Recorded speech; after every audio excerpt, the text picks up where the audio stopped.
Nico, good morning. Anong nangyayari dyan, Nico?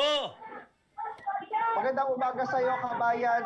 May mga nakausap na ako dito, kabayan, na mga tsuper na jeepney na talagang hindi na masada ngayong araw para nga makiisa sa tigil pasada ng grupong Piston. Pero kahit ganun pa man, kabayan, nakausap ko din yung mga traffic enforcer dito sa lugar at sinabi nila, kabayan, na normal naman yung dami ng namamasada ng mga jeepney dito sa mga oras na ito. Actually, mula kanina, kabayan, hanggang sa mga oras na ito ay wala namang stranded na mga pasahero dito sa Monumento Caloocan. Sa ngayon, kabayan, ay nagsasagawa ng programa ang Kamanaba chapter ng Piston kasama ang Bayan Muna. Kabayan, makakapanayam natin ngayon ang isa sa mga tsuper na nandito sa protesta nga dito sa Monumento, si Mang Elmer. Mang Elmer, magandang umaga po. Kasama po natin ngayon si Kabayang Noli De Castro sa programa niya sa Teleradyo. Mang Elmer, paano po ngayon ang mangyayari sa inyo? No? Dahil hindi nga na-cancela yung deadline po para sa consolidation ng mga jeepney. Ano po mangyayari sa hanay nyo? Yun nga, panawagan namin na sana itigil naman yung deadline na yan na December 31. Kasi pagdating ng 31, wala na kaming kabuhayan. Babiyahe kami, ang mangyayari, pururom na kami. Kaya ngayong araw na ito, kaya dito kami, dahil ihiling namin, KBBM na sana, ibigay na niyan tamang takda. Hindi yung puro deadline.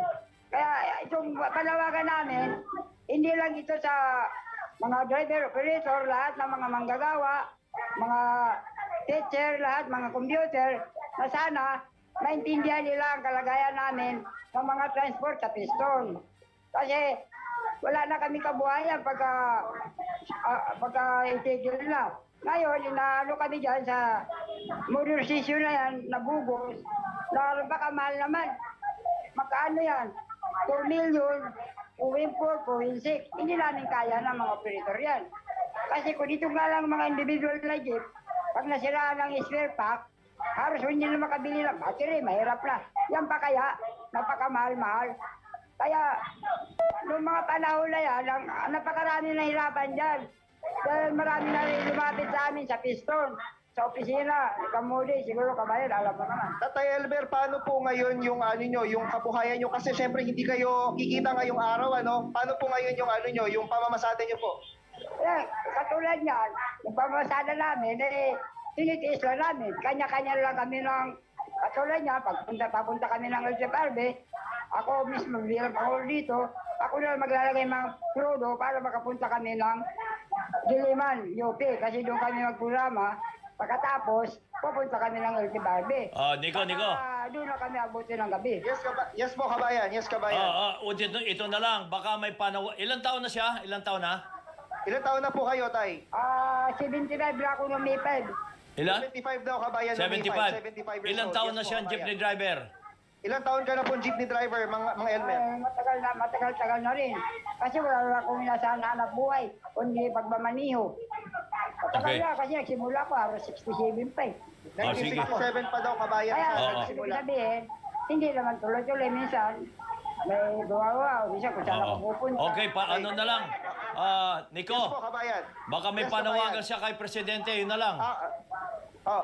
Mang Elmer, ano po ang panawagan nyo kay Pangulong Marcos Jr. po? Dahil nga po dito sa tuloy na yung deadline para sa consolidation ng PUP. Ang panawagan namin kay Presidente Pangulo, na sana magdanan niya. Kasi kanina, narinig ko sa interview, hindi ko ano kung basta narinig ko na ang sabi, extend na naman daw muna. Ay, hindi na ano mangyayari, no?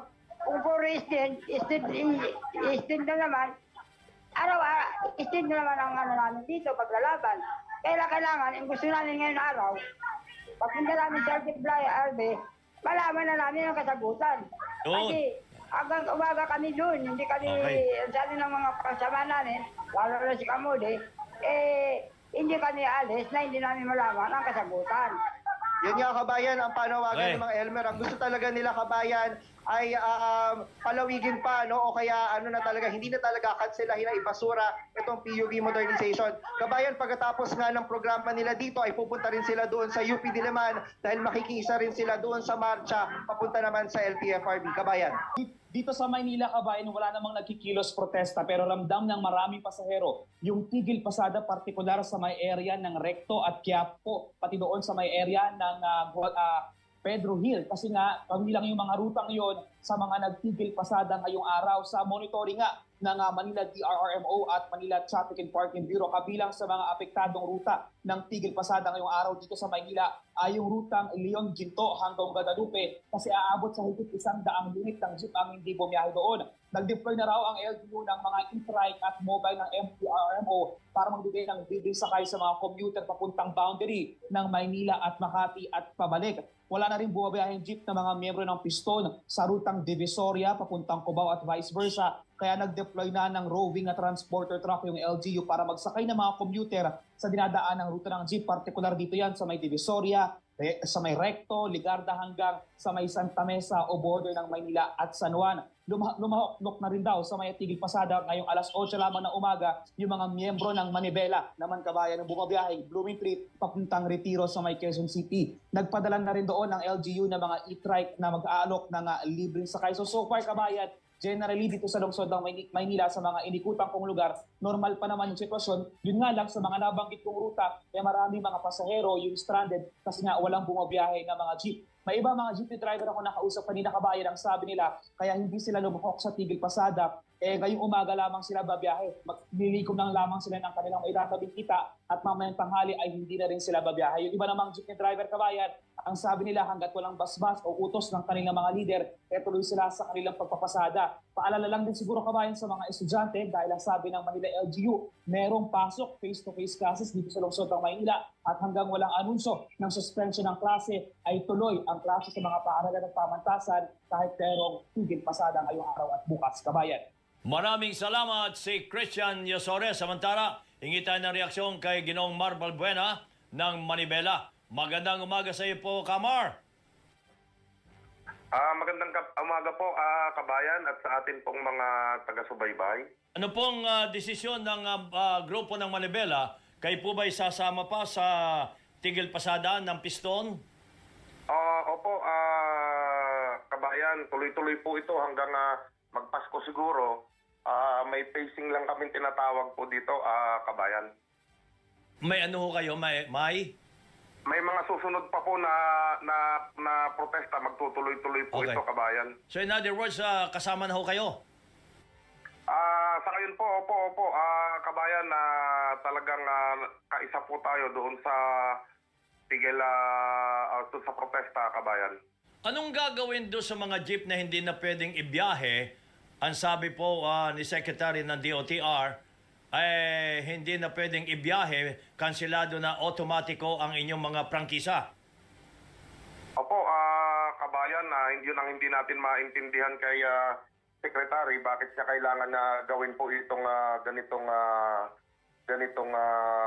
sistema, samantalang kulang na kulang nga po ang masasakyan ng ating mga kababayan. Pero anong gagawin niyo sa mga jeep nyo pagkatapos? Kabayan, yun pang pag-iisipan natin ngayon, baka sakaling bilhin ni si Secretary Bautista. Oh. Hindi po ba? Marami siyang pera, maraming pera po ang gobyerno. Wala naman tayong pagtatambakan nito. Baka pwedeng bilhin na lang niya. Okay. Di tambak natin sa Manila Bay DOTR. para kapitan ng Talaba. Opo, kabayan. Kasi kahit sila, hindi rin po nila alam. Pagka tinanong niyo po, wala rin naman po isasagot sa atin kung saan nila tatambak ito, kabayan. Wala ka bang narinig sa kanila na i-rehab na lang ang ating mga jeep? Total, ito ang simbolo ng ating bayan eh. Paglabas mo ng NAIA Terminal 3, makikita mo yung hinati sa gitna ng jeep na nakadikit doon sa pader. Sorry, pero napakapangit ng pagkakagawa. Pero parang yun ang sasalubong sa iyo na simbolo, pag ikaw ay turista, simbolo ng ating bansa na jeep. Opo, kabayan, kahit nga may mga modern na traditional jeepney na tayo dyan na mga inaalok ng ating mga lokal na manggagawa, hindi pa rin ito na-aprobahan. Hindi ko nga maintindihan, kabayan, na yung pag-aaral doon sa route rationalization, yung kanilang mandato, yung kanilang mga assignments, yung kanilang trabaho, hindi pa nga nila natatapos. Mukhang sa amin lang ipinapasa. Yung kakulangan nila doon sa kanilang gawain, sa kanilang mga proyekto na katulad nitong route rationalization na hindi nila magawa, sa amin po ipinapasa yung bigat nung kanilang kapabayaan, kabayan. Okay. So, tuloy-tuloy na. Saan kayo pupunta ngayon after this? Ngayon, papunta po ako ng Manila, kabayan, maghapon tayo sa labas. Okay. Pagkatapos nito, Blooming Treat, and then sa Quezon City po tayo. Kabayan. Hanggang kailan ho ito? Malalaman natin, kabayan, baka hanggang magpasko na ito, kabayan. Okay. Sige, maraming salamat, Mar, at good morning. Happy New Year. Magandang umaga po. Merry Christmas. Merry Christmas po. Si Ginoong Mar Balbuena, presidente ng Manibela. Oo nga, bakit hindi na lang i-rehab yung mga jeep? Pagandahin, tulungan ng pamahalaan. Tulungan ng pamahalaan na i-improve yung kasalukuyan natin mga jeep. Hindi yung makikinabang nga naman ay Japan, karamihan nung minibus na yan ay China naman, made in China. Ay, nako. Ang galing naman nung nakaisip niya. Ang oras natin, 18:08 minuto na lamang bago mag-ikasyam. Kabayan! Kapangyarihan ng mamamayan! Balita at talakayan! Ay gaya nung ang pangalan nun, si Mang Romy ba? Yung 75 years old, si Mang Elmer. 75 years old na. Nagmamaneho pa kasi yun ang kanyang hanap buhay. Ano magagawa mo? Kung hihinto naman siya, paano niya pakakainin ang kanyang pamilya? Mga ganyan mo yan. Nagtsatsaga ang mga jeepney drivers hanggang madaling araw. Nagmamaneho yung mga yan. At saka naka-expose sila sa sari-saring sakit. Sa araw-araw na sila ay nagmamaneho. Kawawa naman. Sa inyong observation, may epekto na ba yung transport strike ng Tigil Pasada at Manibela sa ngayon? Mag-aalas 10 na eh. Sa ngayon kasi, marami rin sa mga estudyante nagsisimula ng, umalis. Mag-Christmas break na tinatawag natin. Pabakasyon na. Tapos nun so isang sabihin nakakabawas na sa volume ng mga commuter natin. So far, mix ang mga kababayan natin. May mga ibang lugar na medyo tumihirap yung pagsakay. Meron namang iba na parang ang sabi nila parang wala namang mangyayari. Opo, kayo ho ba sa grupo po ninyo, sa Commuters of the Philippines, kayo ba'y pabor sa pagsasagawa ng tigil pasada ng mga transport operators? Lalo't sabi nila, may pinaglalaban sila kabuhayan ng nakatayari ni pero ang tamay sa commuter. Actually, tinignan mo kasi yung mga nangyari na hindi sila nakikinggan. Medyo maiintindihan mo na sila. Dahil na tulad nila nabanggit mo, kabuhayan ng nangyayari. Siyempre, modernization ng usapan at parang hindi sila pinakikinggan. So medyo hindi rin namin talaga sila masisi. Hindi namin masabing sobrang pabor kami. Kasi siyempre, bilang commuter, pag nagtigil pasada sila, sino ba tatamaan? Hindi kami. Pero at the same time, siyempre pagka nagtuloy-tuloy yung modernization na madalian, kami rin na tatamaan. Kasi yung hiningi po na modernization para sa kaligtasan po ng mga pasahero, Sir Julius, bilang sa grupo po ninyo, naiintindihan niyo po ba talaga na ang pangangailangan ito to totally overhaul lahat ng mga transport transport means natin, vehicles, ay kinakailangan? Ay, oo naman, Kita mo naman yung mga units natin, tila karag-karag na at kung anong panahon pa na unang umandar, Pero at the same time, kailangan din natin maintindihan, na hindi pwedeng tanggalin natin lahat ng mga traditional PUVs dahil lang kailangan nating mag-modernize. Kasi may mga hindi pwedeng biglaan. You face it in. At kung balak lang nilang gawin ito ng mabilisan, Kasi tatamaan din kami. As much as we want mga PUVs, no, modern PUVs dahil mas ligtas, mas komportable. Pero kung ang ending naman nito ay malaki, drastic yung mawawala na supply, no, parang medyo kakambyo rin yung mga commuter na, teka lang, baka mas lalo kami hindi masakay. Iniintindi ba talaga ng commuter natin, Sir Julius, yung ipinaglalaban ng mga transport operators natin at mga jeep, lalo na yung pagsasabi na kakailanganin magkaroon ng consolidation, corporation ng mga pag-aari nila? Well, pagdating sa matter na yan, no, yung consolidation kasi, medyo yan ang hindi naiintindihan ng mga kapwa nating commuter, no? Na, kasi sanay tayo na isang Sakay lang ng ganito sakay. sa driver, Oo. no? So, pinaiintindi rin naman bakit may ganun.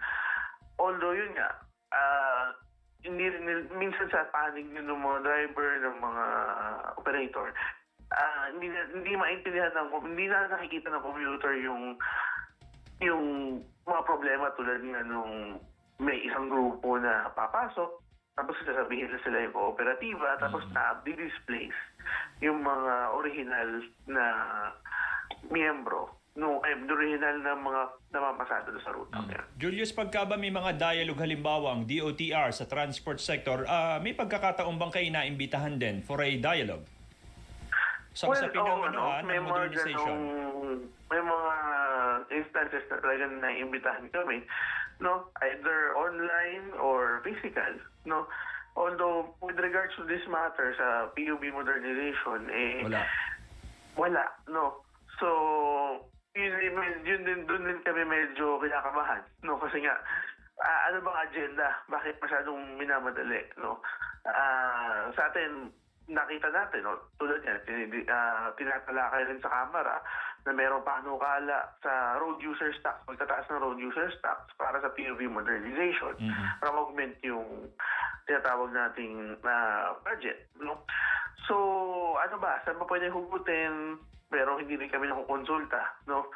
So, again, hindi kami nakukonsulta nung mga as far as we know, at least sa grupo namin, hindi namin alam sa ibang grupo kung nakukonsulta sila. Pero Julius, siguro kung safety naman ang pag-uusapan, wala naman tayong magiging disagreement. Kung halimbawa modern jeep ba yan o traditional jeepney, basta ligtas. Kayo ba conforme pa sa kaligtasan sa traditional jeepney?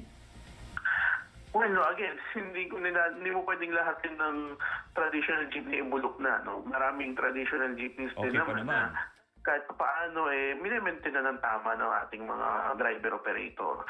Pero syempre, kung papipiliin, no, kung ideal ang mundo, mas gusto mo yung modern jeepney kasi nga, mas bago, minsan aircon, mas komportable, tsaka minsan mas marami siyang naisasakay pagka yung jeepney mo pwede standing. Lalo na isasabit, standing na lang, matiyak pa. Oo, ang pinag-uusapan ngayon, Sir Julius, modernization ng mga jeepney natin, ano? Pero nakikita nyo ba na kailangan ding i-overhaul yung sistema ng pagmamaneho ng mga driver natin? Well, no, definitely. But at the same time, kailangan din natin tingnan yung mas malalim na problema. So, bakit ganun sila magmaneho? Kasi nga, at the end of the day, nagmo-modernization nga, pero boundary system pa rin. So, padamihan pa rin ng nasakay, padamihan pa rin ng kita, no? Para magkaroon sila ng kita. So, hindi mo sila masisisi bakit sila umiikis-ikis sa daan. Kung gawin nating sahuran, no? Regular na sahuran ng ating mga driver, tingin mo mababawasan, hindi mawawala yung mga driver nating pasaway talaga sa kalsada. Alright. Sir Julius, maraming salamat sa oras po ninyo. Sana hindi ho kayo mahirapan at maapektuhan itong transport strike ng Piston at ng Manibela. Mag-iingat po kayo. Salamat din. Thank you. Good Thank morning. you. Julius Dalay, ang chairperson po ng Commuters of the Philippines. Pindig ng Bayan! Yung sinasabi partner ng DOTR under the PUV modernization program arawan magkakaroon ng regular na sahod ang mga driver, hindi ho bagay nung ngayon na boundary system. Kaya yung iba yung pagmamanehi bara-bara sa paghahabol ng sakay sa kagustuhang kumita ng mas marami dahil syempre iintindihin niya yung bayad sa boundary. Iintindihin pa niya yung pang-diesel bago niya isoli sa mimi-ari yung jeep. Kaya nga lang partner, kung titignan mo yan, meron kang utang na malaki dahil bago ang iyong jeep, gagawin mo pang sahuran yung mga magiging driver mo. Ang laking chunk ng pera ang kailangang mabuno bago ka makapagpasahod. So saan kukunin ng operator yung pera na yon? Eh, sabi ng gobyerno, meron naman daw ipauutang ang pamahalaan. Utang na naman. Eh, yun nga lang, yung ibig sabihin- pangsahod. At utang ibinabayaran ha, Kaya hindi yun nga. bigay. Oo. So Oo. kada kinsena, uutang sila ng pambayad para makasahod yung mga driver Eh, nila. dapat. Oo. Oh, tsaka ang isa daw ho sa benepisyo ng PUV modernization program, kung halimbawa single operator po kayo, mahihirapan kayo mangutang sa bangko unlike